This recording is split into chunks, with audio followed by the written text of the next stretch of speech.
안녕하세요. 일찍 낳은 아들 다 키워놓고 왕성하게 활동을 하고 있는 40대 여자입니다. 아들이 성인이 된 건 아니지만 이제 고등학교에 올라갔거든요. 지 할 일 스스로 챙겨야 하고 앞가림을 하니 다 키워놨다는 생각이 드네요.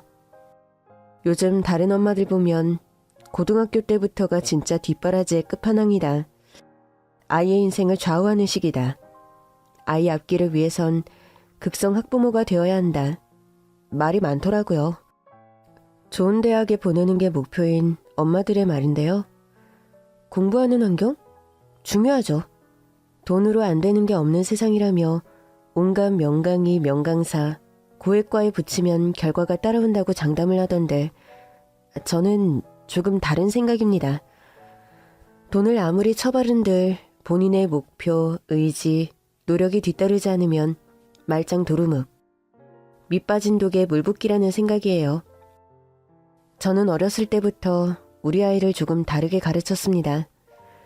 갖고 싶은 거든 필요한 거든 그게 왜 필요한지 먼저 스스로 생각해보고 그걸 왜 가져야 하는지 구체적으로 정리를 해보라고요. 발표를 해서 저를 설득시킬 수 있다면 오케이 하는 시기였죠.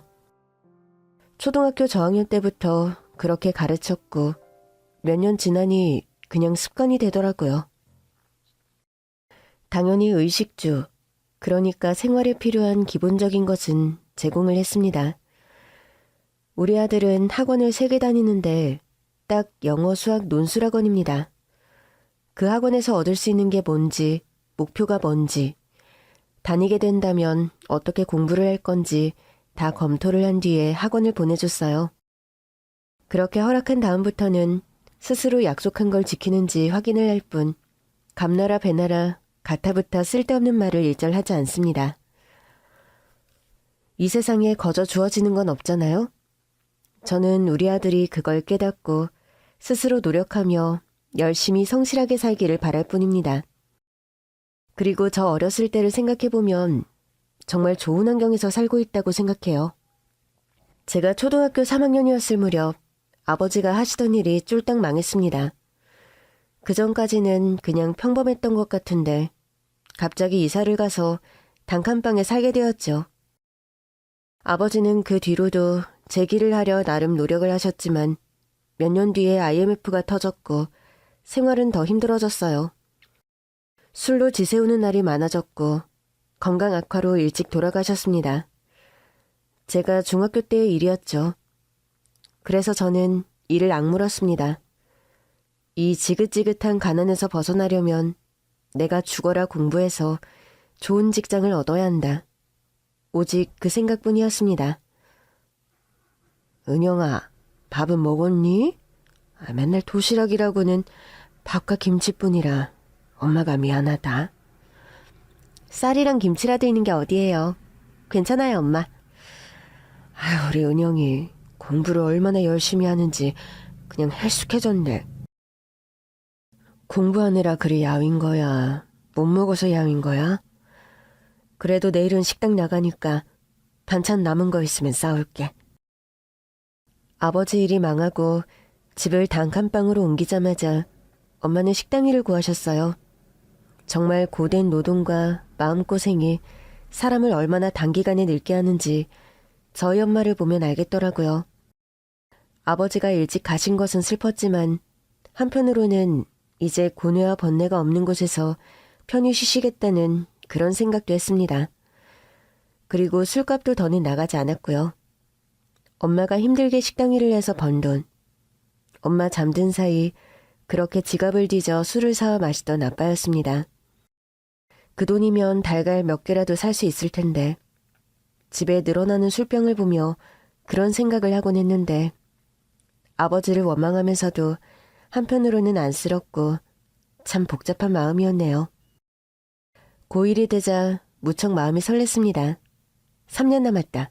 3년. 20살 되면 대학도 가고 알바도 하면서 엄마 짐을 덜어드려야지. 다른 애들처럼 과외니 뭐니 할 형편이 안 되는 터라 정말 독하게 잠을 줄여가며 공부를 했습니다. 그 결과 좋은 성적을 받았고 서울 상위권 대학에 합격하게 되었어요. 축하해 우리 딸. 이 어려운 형편에서도 엇나가지 않고 엄마는 그저 고맙고 자랑스러운 마음뿐이다. 그런데 은영아, 그 대학 등록금이랑 그런 게 비싸지 않니? 엄마, 1학기는 장학금 받게 되었어요. 대학 다니면서 또 방학 때 열심히 알바해서 등록금 벌어야죠. 남들은 대학만 가면 된다고 돈 걱정하지 말라고 그러는데 은영이 너는 가기 전부터 돈 걱정이구나. 이런 집에서 태어난 게 죄다 죄. 엄마, 모두가 그렇지는 않아요. 힘들게 벌면서 학교 다니는 사람도 얼마나 많은데. 그렇게 잘 살고 여유 있는 사람들이랑 비교하면 끝도 없지. 그래도 엄마 건강하고 나 대학도 합격하고 그래도 밥은 굶지 않고 그게 어디야? 감사한 마음이에요. 그리고 앞으로 잘 될 거야. 대학 가서도 열심히 공부하고 얼른 취직할게요. 좋아질 거예요. 엄마는 원래 그런 성격이 아니었는데 오래 이어진 가난한 생활에 심신이 지쳐 자주 낙담을 하고 부정적으로 말을 하셨습니다. 그런 엄마에게 좋아질 거라고 내가 그렇게 만들 거라고 다독이며 지냈어요. 대학 들어가자마자 다들 신입생 생활을 즐기기에 바빴는데 저는 일을 구했습니다. 학기 중에는 근로장학생으로 일을 했고 방학 때는 편의점 알바, 과외, 정말 시간을 쪼개고 쪼개서 일을 했어요. 어떻게 들어간 대학인데 꼭 졸업을 해야 했기 때문입니다. 저는 당시 대학에서 단벌 숙녀로 유명했습니다. 단벌 신사라는 말의 여자 버전이랄까요?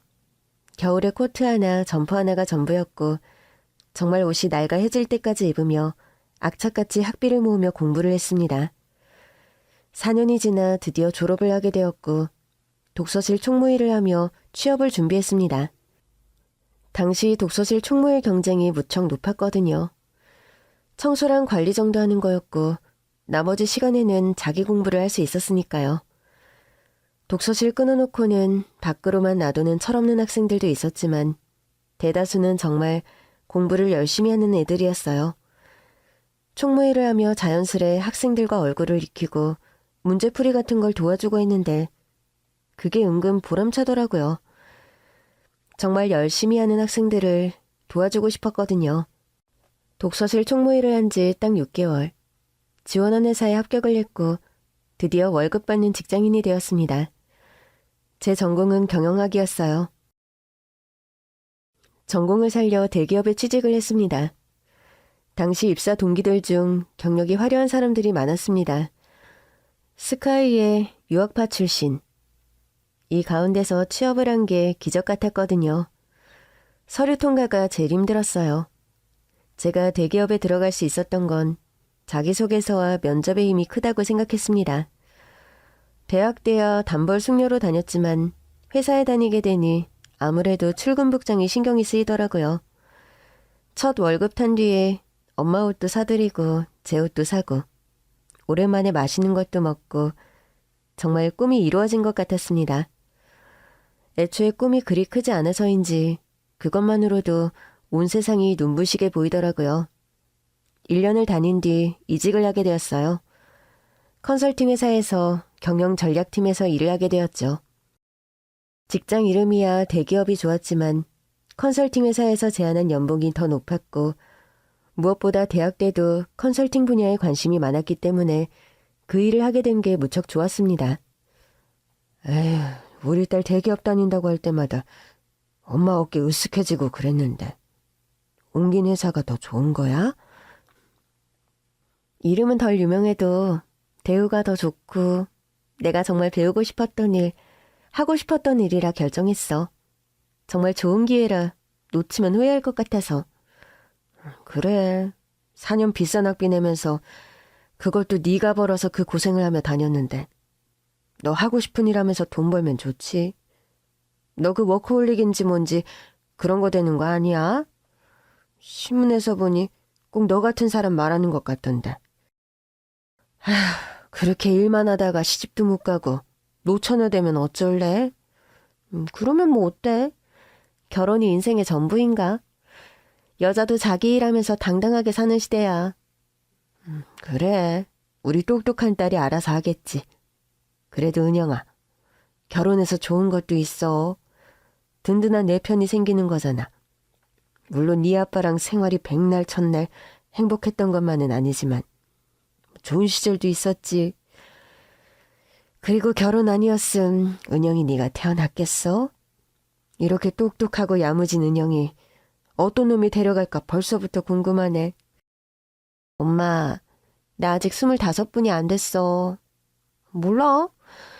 결혼하더라도 늦게 아주 늦게 할 거야. 어머머, 아우 얘 좀 봐.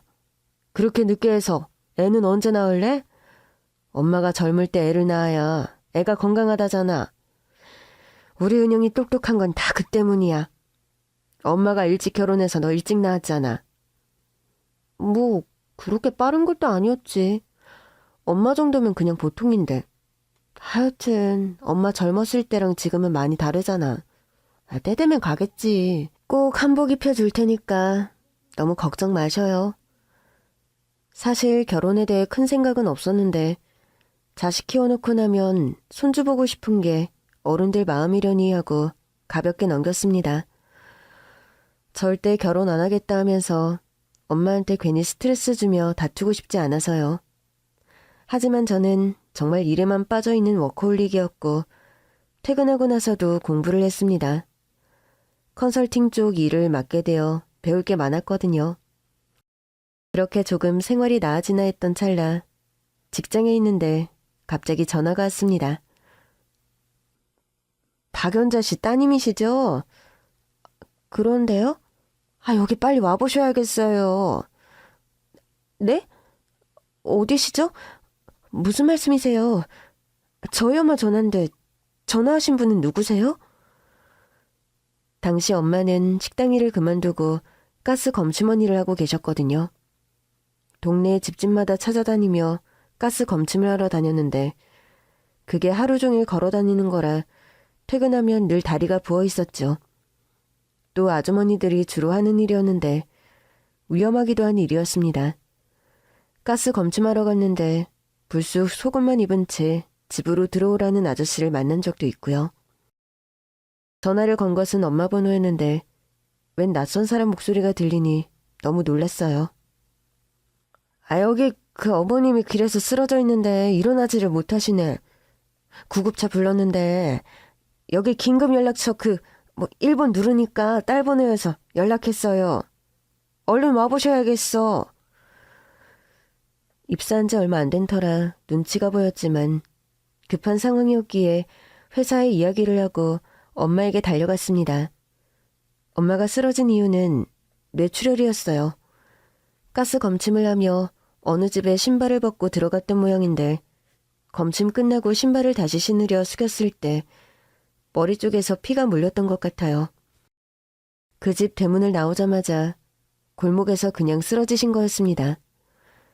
급하게 병원으로 옮겨져 수술을 했고 다행스럽게 수술은 마쳤는데 후유증이 심각했습니다. 혈관 터진 쪽이 완전 마비가 되어 얼굴 반은 거의 쓰지를 못했고 팔과 다리도 마찬가지였어요. 혼자서 대소변도 가릴 수 없게 되었고 말을 하면 발음이 다 새서 어눌하게 말을 하게 되었죠. 그동안 모아두었던 돈을 수술비, 치료비로 쓰게 되었는데 뇌출혈 이후 혼자서 생활을 못하시게 된 거잖아요. 정말 엄마랑 저뿐이고 제가 엄마를 돌봐야 했지만 회사를 그만두면 일체 수입이 없는 상황이라 간병인을 고용하게 되었습니다. 제가 출근할 시간부터 퇴근할 때까지 간병인이 엄마를 돌보셨고 퇴근 후에는 제가 엄마를 돌보고 또 아침에 출근을 하고 그런 생활이 계속 이어졌습니다. 그때를 돌아보면 정말 막막했던 것 같아요. 웬만하면 긍정적으로 생각하고 밝고 당당하게 살던 저였는데 또 원하던 회사에 들어가 드디어 꿈을 이루었다. 이제 생활이 나아질 거라고 지긋지긋한 가난에서 벗어날 수 있다고 그렇게 생각했는데 엄마가 쓰러지신 이후 다시 한 푼 한 푼 아껴야 하는 생활을 하게 되었습니다. 간병인비가 만만치 않았고 또 먹고는 살아야 하니 생활비에 매달 버는 돈이 거의 다 나갔고 돈을 일체 모을 수가 없었죠. 은영아. 응, 엄마. 미안해. 괜찮아. 엄마, 괜찮아. 엄마가 짐만 돼서 미안. 자꾸 짐이라는 말 하지 마. 엄마 짐 아니야. 응? 그런 말 하지 마. 마음 아파. 엄마, 간병인분은 괜찮아? 잘해주시지? 혹시나 무슨 일 있으면 꼭 나한테 말해야 해? 좋아. 괜찮아.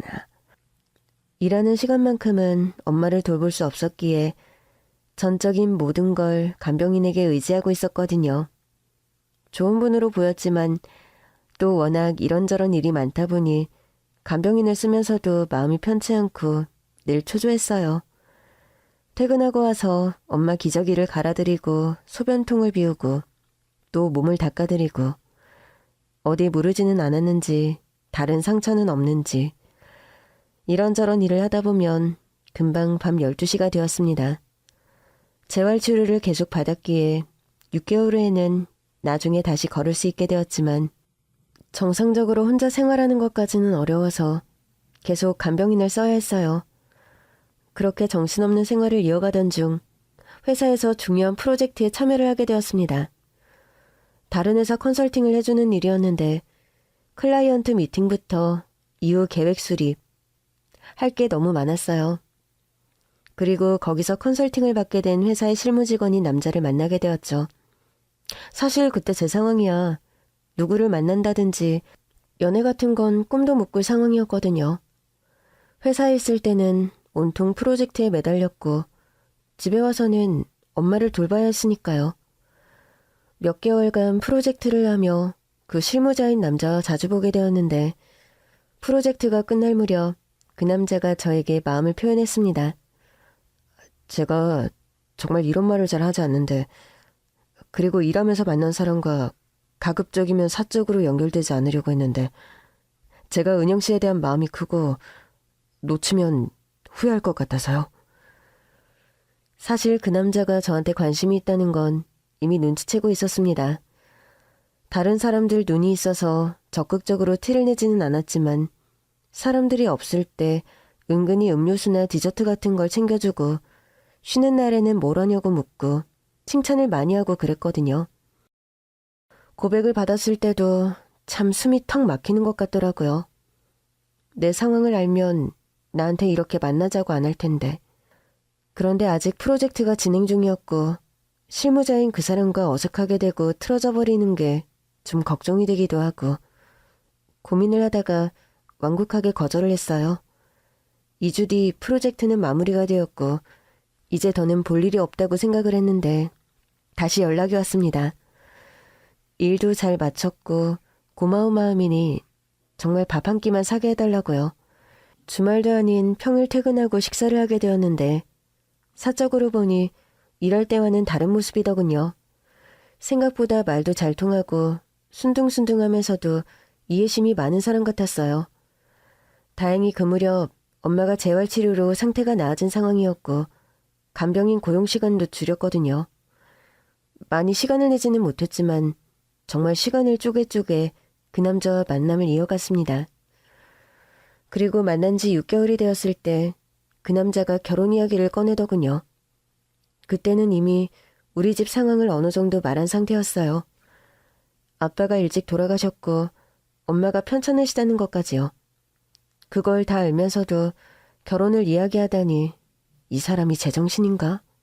정말 진심인가 혼란스럽더군요. 영준 씨, 나 얼마나 알아? 우리 6개월밖에 안 만났어. 그리고 내가 말했잖아. 엄마도 편찮으시고 취업하고 얼마 안 됐을 때 엄마 그렇게 되신 거라 수술비며 재활치료비, 간병인 비용에 생활비. 나 정말 돈을 하나도 못 모았어. 은영이 네 상황 알아. 그거 모르고 이런 말 하는 거 아니야.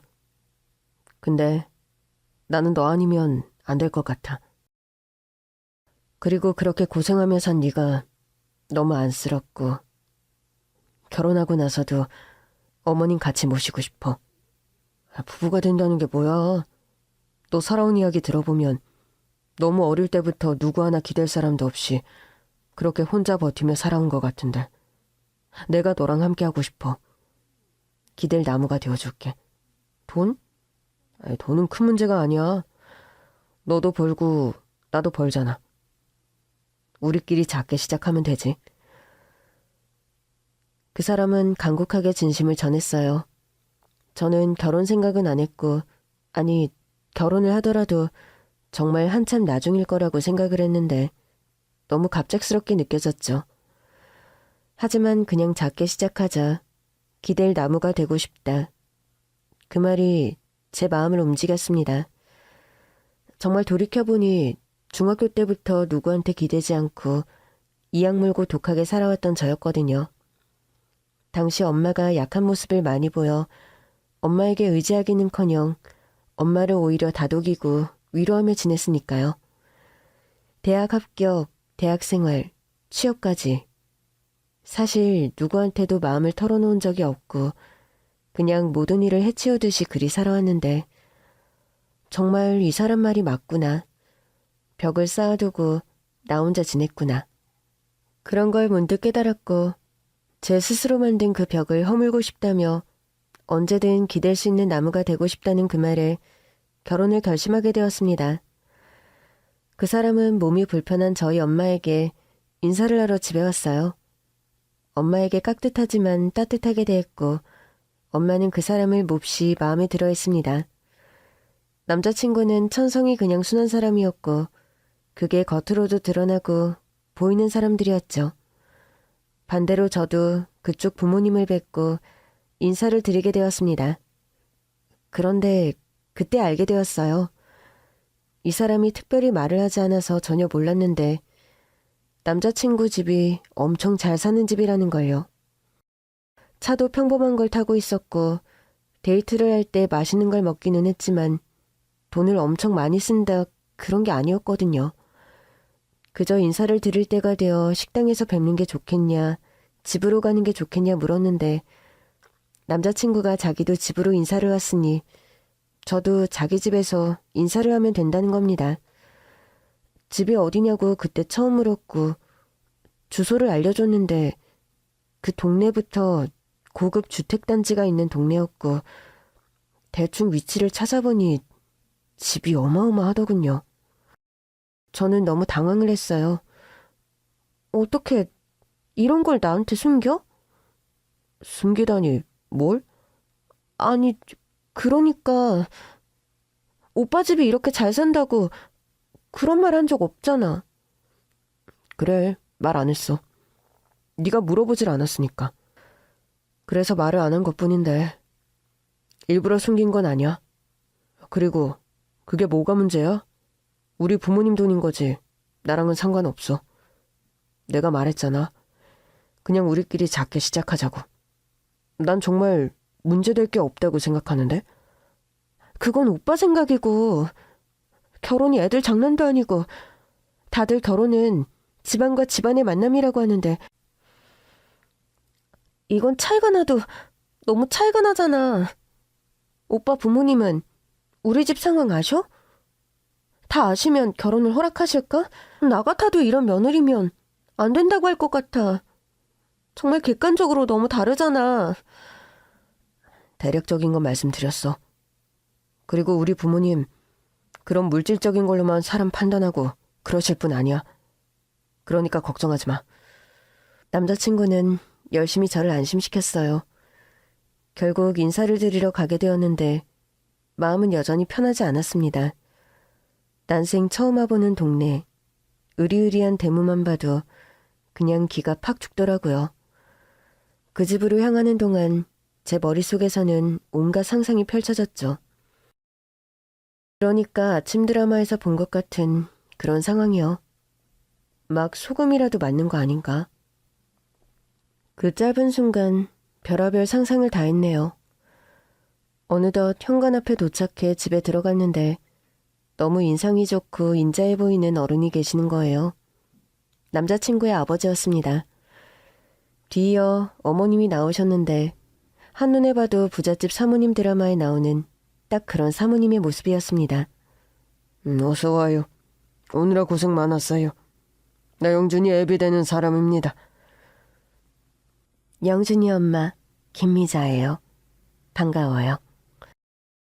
기다란 식탁에 온갖 음식이 차려져 있는데 그날 밥을 어디로 어떻게 먹었는지도 기억이 나지를 않네요.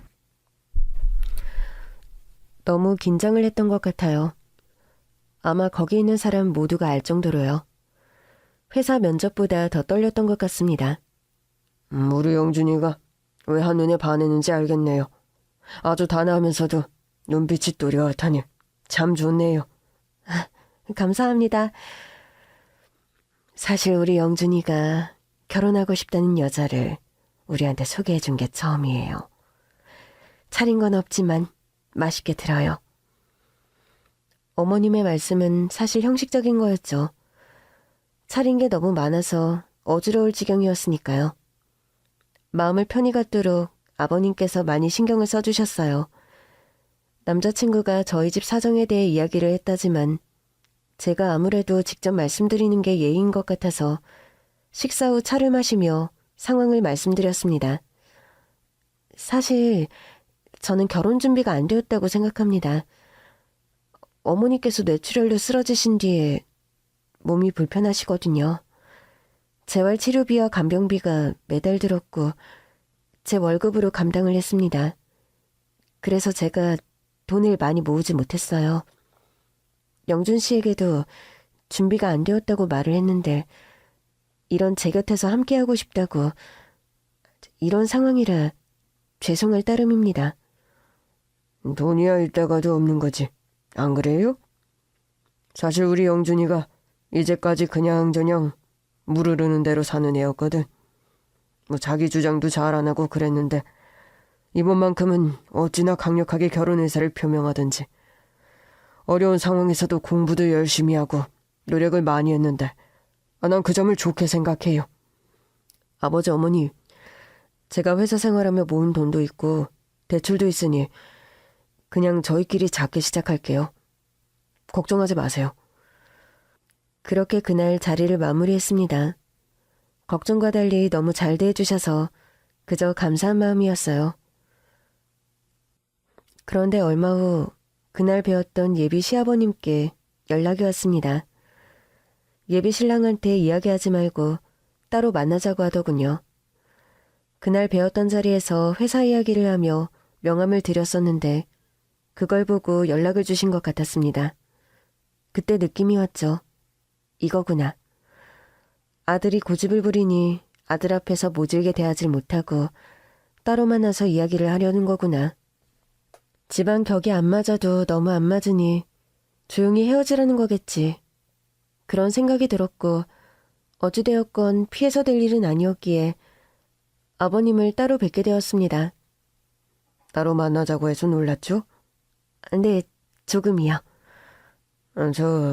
다른 게 아니라 이거 받아요.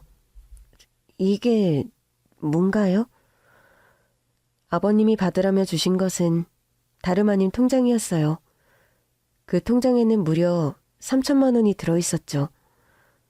어리둥절하고 있는 저를 따뜻하게 보며 말씀을 하시더군요. 우리 영준이가 둘째야. 응석바지로 자란 면이 있어요. 그래서 아직 애 같은 면이 있고 부모한테 자식은 늘 애기라고 하지만 애원 나이가 30이 넘었는데도 참 아무리 우리 도움 안 받고 지 힘으로 작게 시작한다고 했지만 결혼하면은 들어가는 돈이 많거든. 우리 예비 며느리가 솔직하고 담담하게 집안 사정을 이야기해줬는데 그거 참 고마워요. 하기 어려운 이야기였을 텐데 말이에요. 그래도 결혼을 하고 새 살림을 시작하는 건데 오래 쓸 것은 좋은 것들로 사야지. 그럴 때 쓰라고 주는 돈이니까 우리 아들한테는 말하지 말고 나로 준비한 돈이다. 그렇게 하고 결혼 비용에 보태도록 해요. 아버님, 제가 이걸 받아도 되는지요? 아유, 그냥 나도 딸이 있잖아. 영준이한테 누나 있다고 들었죠?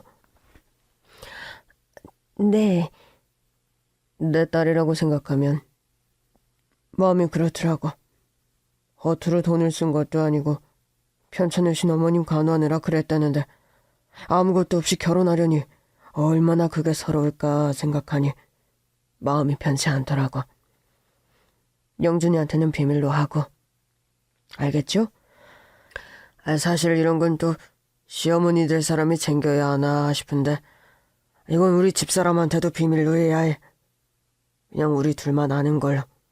알겠죠? 그리 알면 돼요. 감사합니다. 정말 갑자기 눈물이 맺혔습니다. 이런 걸 상상도 못했고 기대도 안 했는데 이렇게까지 아버님이 생각을 해주실 줄은 몰랐거든요. 아버님이 아무한테도 말하지 말라고 신신당부를 했기에 저는 비밀을 지켰어요. 저희 엄마의 건강이 조금이라도 괜찮을 때 식을 올리자고 남편은 재촉을 했고 정말 그 뒤로는 일사천리로 진행이 되었습니다. 결혼식 때 양가 어머님이 화축을 밝히잖아요. 그때 시어머님이 저희 엄마를 부축하고 걸어가셨어요. 그 모습이 가장 기억에 남습니다. 결혼을 하고 신혼집은 친정 근처로 얻었습니다. 좁은 집에 남편 처가살이까지 시킬 정도 여력이 안 되어서 근처에 전셋집을 얻었고 저는 친정을 왔다 갔다 하며 간병인과 교대로 엄마를 돌보았어요. 결혼만 했을 뿐 사실 전과 크게 달라진 게 없는 생활이었는데 결혼식을 하고 6개월 뒤 엄마가 한 번 더 쓰러지셨고 수술을 받던 중 돌아가시고 말았습니다. 나중에 손주 보는 게 소원이라고 그랬는데 끝끝내 그 바람은 이루어지지 않았죠. 장례식을 치르고 아빠가 계신 곳에 엄마를 모셨어요. 남편이 든든하게 곁을 지키며 많은 위로를 해줬습니다. 마음을 차차 추스르던 어느 날 몸 상태가 좋지 않아 회사를 쉬고 병원에를 갔는데 생각지도 못한 이야기를 들었습니다. 제가 임신을 한 거였어요. 너무 기쁘고 감사한 일이었지만 한편으로 이렇게 빨리 아기를 가지게 될 줄 몰랐고 엄마가 조금 더 오래 사셨다면 손주를 보셨을 텐데 하는 마음이 들더라고요. 임신 초기에 몸이 안 좋았고 절대 안정을 취해야 한다는 말에 저는 바로 회사를 그만두게 되었습니다.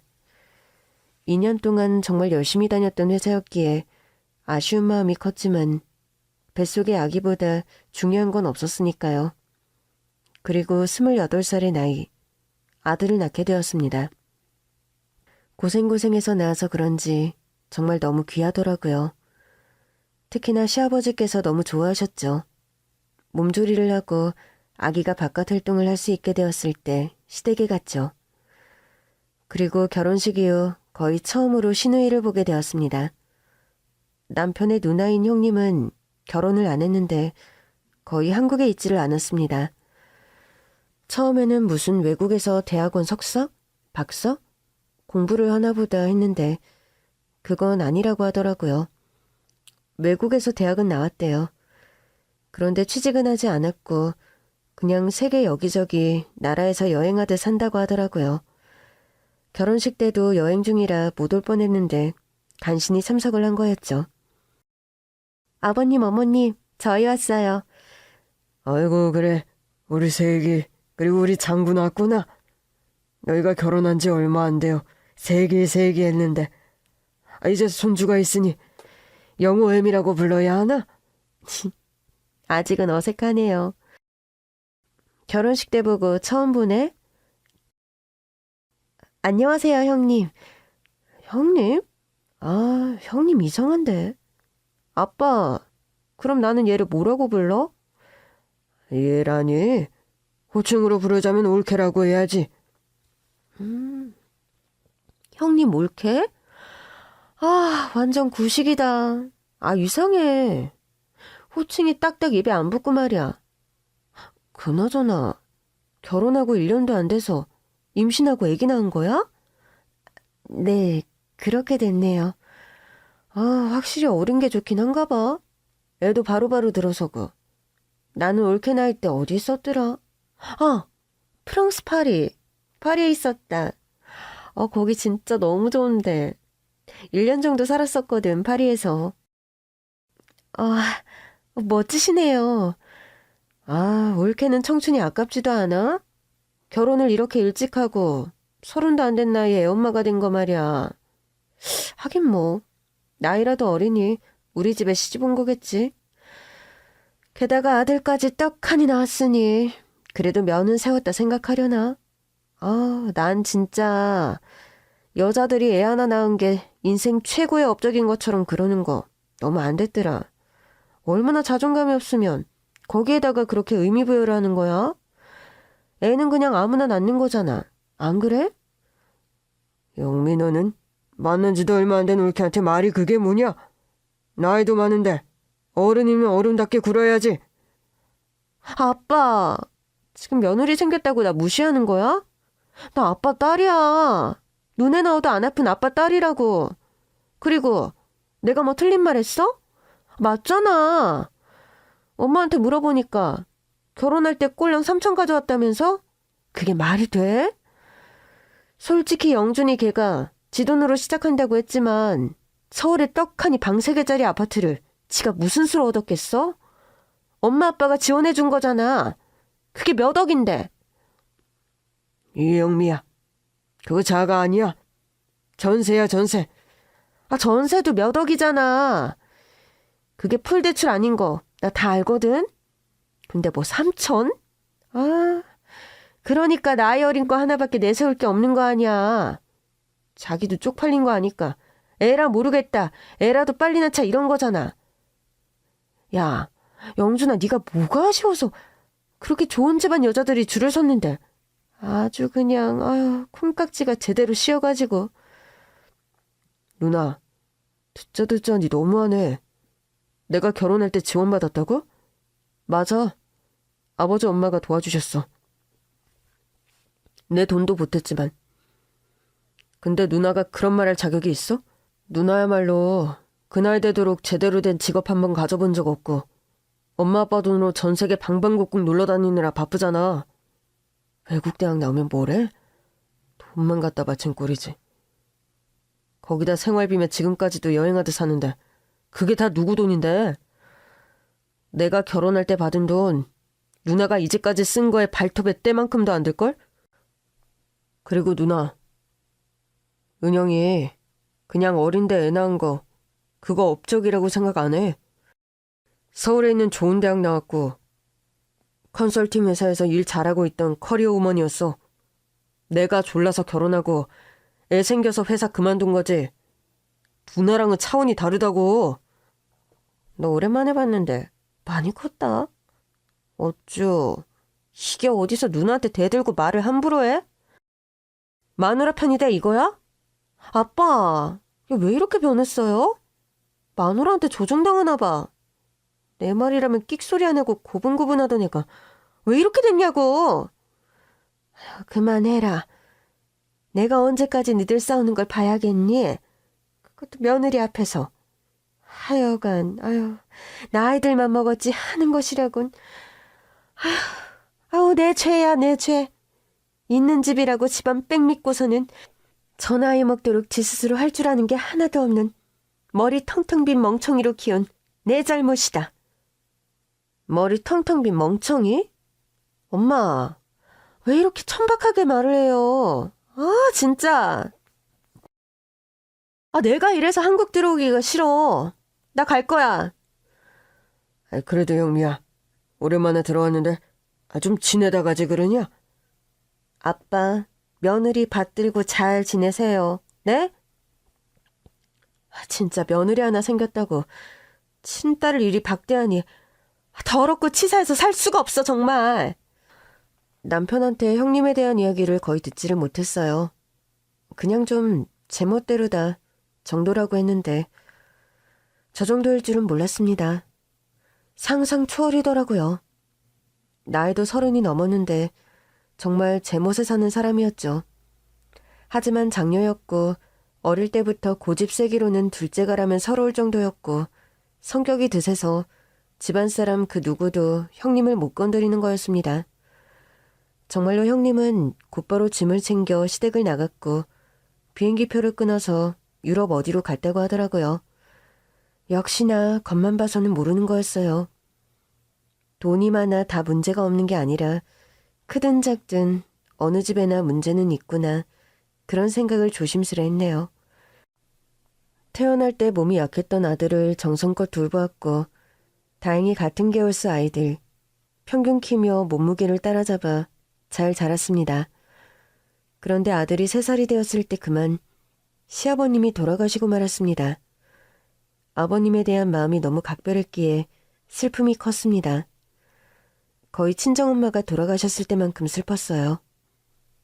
결혼을 하고서야 알게 된 거였지만 이 집안의 실권자는 어머님이셨어요.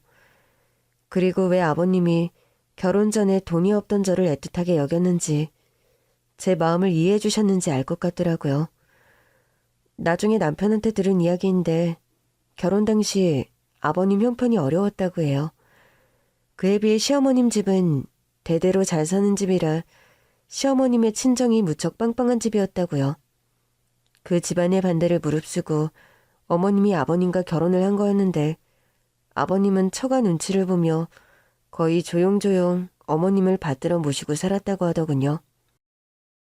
아버님의 장례를 치르는데 정말 조문객이 많았습니다. 평소에도 어려운 사람들을 돕고 인품이 훌륭했던 분이라 아버님이 갑작스레 떠난 것을 모두 안타까워하셨어요. 아버님을 생각하며 이래서 사람이 걸어온 길, 그 흔적이 참으로 중요하구나. 그런 걸 깨달았습니다. 아들이 5살이 되었을 때 이제 웬만큼 컸고 어린이집에도 다닐 나이가 되었으니 저도 다시 일을 해야겠다 생각을 했어요. 좀 공백이 있었지만 대기업에서 일했던 것, 또 컨설팅 회사에서 일했던 경력을 잘 살려 도전을 해보고 싶은 마음이었는데 바로 그 무렵 어머님의 건강에 문제가 생겼습니다. 원래 정기적으로 건강검진을 받으셨거든요. 완전 최고급으로요. 그런데 이번 검진 후 암 진단을 받게 되었습니다. 사실 어머님이 온 집안의 반대를 무릅쓰고 아버님과 결혼한 만큼 아버님에 대한 마음이 각별했던 것 같아요. 아버님이 떠나신 뒤 어머님의 상심이 크셨고 스트레스를 받고 마음고생을 너무 하신 탓일까 항상 건강해 보이던 어머님이었기에 암 진단 소식은 충격이었습니다. 저는 직장을 구하려 하던 마음을 접고 어머님의 병간호를 하겠다고 자청을 했습니다. 물론 간병인을 쓸 수 있었지만 저희 엄마가 아프셨을 때 돌아가실 때까지 제가 온전히 돌봐드리지 못하고 간병인을 썼던 게 마음에 걸렸었거든요. 아들 어린이집 보낸 뒤 시댁으로 가서 어머님 식사를 챙기고 약을 챙기고 병원을 모시고 다니고 또 아들 데리고 온 뒤 시댁에서 저녁까지 어머님 간호를 하고 집으로 왔습니다. 1년 후 신혼집의 전세 계약이 끝났고 계약을 다시 연장할지 고민을 하던 차 남편이 말을 하더라고요. 생각을 해봤는데. 어떤 생각? 자기 지금 엄마 병간호 전담하면서 매일 엄마 집 왔다 갔다 하잖아. 간병인 안 쓰겠다고 한 것도 자기고. 전세 계약 계속 연장하면서 살았는데 이번에 보증금도 집주인이 올린다고 하는데 그냥 우리가 엄마 집에 들어가서 살까?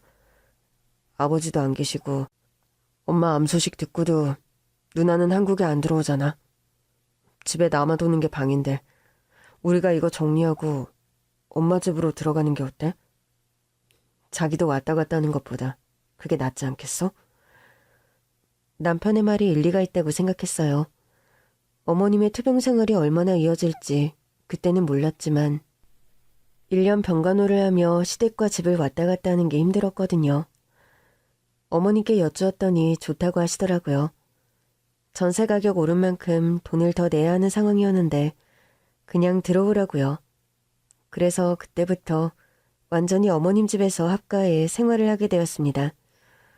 어머님은 꾸준히 치료를 받고 약을 드시며 좋아지셨다가 또 안 좋아지시기를 반복했고 처음에 얼마가 될지 몰랐던 투병 생활은 무려 10년 동안 이어졌습니다.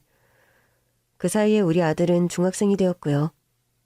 누가 떠민 것도 아니고 제가 곁에서 어머님을 모시겠다고 한 거였고 합가까지 하니 10년 동안 어머님 병수바라며 사는 게 정말 일상이 되었습니다. 긴 투병이었지만 그래도 어머님이 건강을 되찾으시길 바라는 마음이었어요. 친정엄마 떠날 때까지 이리 모시지 못한 게 정말 제 마음의 한이었거든요. 그러나 투병 생활을 한 지 10년, 어머님의 상태가 정말 안 좋아졌습니다. 마지막 병원에서 담당 교수님도 이제 준비를 해야 할 때라고 하더라고요. 그 10년의 기간 동안 남편은 회사 다니고 또 아이를 함께 키웠지만 어머님의 병간호는 전적으로 제가 했어요. 형님은 중간에 결혼을 한다고 한국에 들어왔다가 아예 외국에 신혼살림을 차려 한국에 없었죠.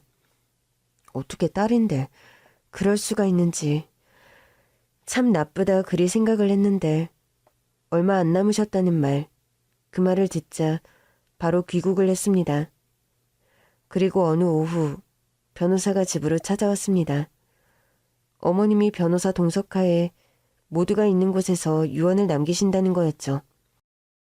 그 전날 집에 온 시누이는 온갖 눈물을 쏟으며 어머님 손을 붙들며 자리를 지키더군요. 엄마, 우리 엄마 이렇게 가서 어떡해. 내가 엄마랑 많은 시간을 못 보냈지. 이제 와서 너무 후회가 되는 거야. 엄마가 언제까지나 있을 거라고 바보같이. 항상 엄마라는 존재는 강하고 늘 계실 거라고 생각했는데 엄마 미안해. 나 아직 안 갔다. 그러니까 엄마 가지 마요. 솔직히 너무 가증스러웠어요. 결혼한 지가 16년째. 그중 10년 동안 어머님 병간호하며 곁을 지킨 게 저였고 그 사이 시누이는 2년에 한 번 볼까 말까였거든요. 세상이 무너진 것처럼 우는데 그게 악어의 눈물처럼 보이더라고요. 하여튼 다음날 변호사가 왔고 서재에 모이게 되었습니다. 그리고 그 자리에서 어머님이 충격적인 말씀을 하셨어요. 내 모든 재산, 현금과 부동산, 건물, 땅, 주식, 그리고 이 집. 내 모든 재산 하면서 쭉 나열을 하시는데 그 다음 말이 모두를 얼어붙게 만들었어요. 집까지 모든 재산을 처분하고 그 처분한 전 재산을 대학교에 기부한다. 어려운 학생들의 장학금으로 쓰이도록 전부 기부하겠습니다. 그 순간 시누이는 머리를 쥐어뜯으며 비명을 질렀고 남편은 한숨을 쉬며 고개를 푹 숙이더라고요. 저도 충격을 받았어요. 전 재산 기부라니. 충격 뒤에 솔직한 마음으로는 서운한 마음이 들었어요. 그래도 어머님 아프실 때 10년을 곁에서 모셨는데 시누이가 거의 기절할 지경이 되어 부축을 받아 나갔고 변호사가 그 자리에 있었기에 공증이 완료가 되었죠. 변호사가 돌아가시고 어머님을 다시 침대에 눕히는데 서운한 마음 때문인지 눈물이 찔끔 나더라고요. 울긴 왜 울어? 내가 잘못한 거냐? 섭섭한 마음에 우는 게야? 그래도 어머님과 한 집에 살며 10년을 모셨는데 제가 뭘 바라고 한 건 아닌데요. 네가 우리 집에 시집 안 왔음 이런 집에 살았겠니? 널 며느리로 받아준 걸 감사하게 생각해라. 이제와 하는 말이지만 난 끝까지 말렸었다. 돌아가신 이 시애비가 그저 널 어여쁘게 여기고 또 영준이가 고집을 꺾지 않으니 내 마지못해 그런 거다. 그런 거였구나. 그게 진짜 서럽더라고요. 차라리 말씀을 하시지 말지. 떠날 때 상처를 굳이 주셔야 했나. 며칠 뒤 어머님은 돌아가셨고 장례식을 치르게 되었습니다. 그런데 장례식장에서 한 남자가 저한테 명함을 주더라고요. 땡땡 로펌 대표 땡땡땡입니다. 장례 끝난 후 김 회장님 일로 한번 오셔야 합니다. 어리둥절했어요. 어머님이 유언 남기실 때 공증하러 왔던 변호사가 아니었거든요. 일단 명함을 받았고 장례식이 끝난 뒤 명함에 있는 주소 로펌을 찾아간 순간 로펌 직원들이 저를 보며 일동 기립을 했고 놀라운 반전이 일어났습니다. 왜 이러시는 거예요? 김 회장님 유언 공증 저희 로펌에서 처리한 거 맞습니다. 저 대신 다른 변호사가 그 일을 맡았고요. 제가 로펌 대표인데 김 회장님이 유언과 별도로 따로 남기신 게 있어서 며느님께 고지드리려고 합니다. 어머님이 뭘 남기셨다고요? 알고 보니 그 로펌은 어머님의 투자금으로 세워진 로펌이었습니다. 대표 변호사와 변호사 여럿을 두고 운영을 해온 로펌이었는데 실질 로펌의 주인은 어머님이었어요. 사무실도 모든 게요. 어머님은 그 로펌을 통해 수익도 냈지만 또 형편이 어려운 사람 변호 돕는 일을 해오셨대요. 놀라운 것은 어머님이 그 로펌의 전적인 운영을 저한테 넘기셨다는 겁니다. 저한테요? 왜 저한테? 아니, 돌아가시기 전에도 그런 말씀은 일절 없으셨는데요. 분명히 뜻을 전하셨습니다. 유언 남기시기 전에 제가 따로 김 회장님을 배웠고 그 자리에서 녹음도 했습니다. 공증 서류도 남겼는데 확인해 보시죠. 서류에 명확하게 저한테 로펌의 운영 정권을 맡기고 제 소유로 한다는 말이 적혀 있었죠. 변호사님이 덧붙여 말해주시기로는 어머님과 오래 연이 있었다고 하시더군요. 로펌을 통해 좋은 일도 많이 하셨고요. 다른 재산을 모두 대학교에 기부하며 처분하겠다 하셨지만 이 로펌은 계속 운영을 했으면 좋겠다고 어머님은 자식들을 믿지 않는다고 하셨습니다. 신우이는 말할 것도 없었죠. 이기적이고 돈만 쓰기 바쁜 사람이었으니까요. 저희 남편은 커다란 야망 없이 그저 평생 월급쟁이로 사는 사람이었고요. 재산을 남겨봤자 신우이는 몇 년도 못 가 그 돈을 다 탕진할 게 뻔하고 남편도 제대로 관리를 못한다고 생각을 하셔서 다 기부를 하신 겁니다. 하지만 제 능력을 알고 저를 믿으신다고 하셨어요. 경영 전공도 했고 결혼 전 컨설팅 일을 했고 또 10년간 어머님을 모신 우직함이며 성실함. 로펌을 잘 키울 수 있는 적임자라고 판단을 하셨답니다. 그렇게 저는 로펌 운영권을 갖게 되었습니다. 어머님과 살던 주택은 처분했기에 저희 가족은 이사를 했어요. 다시 전세 생활로 돌아갔죠. 그리고 저는 어머님이 제 능력을 인정하고 믿어주신 그 마음이 감사해서 로펌 운영에 전심을 다했습니다. 몇 년 동안 여러 방안으로 운영을 모색했고 현재 다른 소규모 로펌을 인수합병을 해서 규모를 키웠습니다. 그리고 올해 초 해외 2곳에 저희 로펌 지점을 내게 되었어요. 해외 지점을 더 늘려나갈 계획입니다. 이렇게 규모가 커졌지만 어머님이 가치 있게 생각했던 그 일은 이어서 하고 있습니다. 정말 억울한데 변호사 구할 돈이 없는 사람들의 변호를 하고 있어요. 제가 직접 그분들을 만나고 변호를 해드리면 좋겠다. 그런 마음이 들면 변호사님들과 상의를 하고 그 분야 전문 변호사님이 변호를 맡아서 해주시고 있습니다. 결혼하고 아이를 갖게 된 뒤 단절된 경력. 다시 전공을 살려 사회생활을 하고자 했지만 10년간 투병하셨던 어머님 간호를 하며 다시는 일을 할 수 없을 거라고 컨설팅 회사에서 일했던 게 다 지난날의 꿈만 같고 지난 일이라고만 생각했는데 어머님 덕분에 능력을 발휘하며 일을 하고 있습니다. 어머님의 깊은 뜻을 마음에 새기며 또 그 뜻을 이어나감과 동시에 성공적으로 경영을 해나갈 것입니다.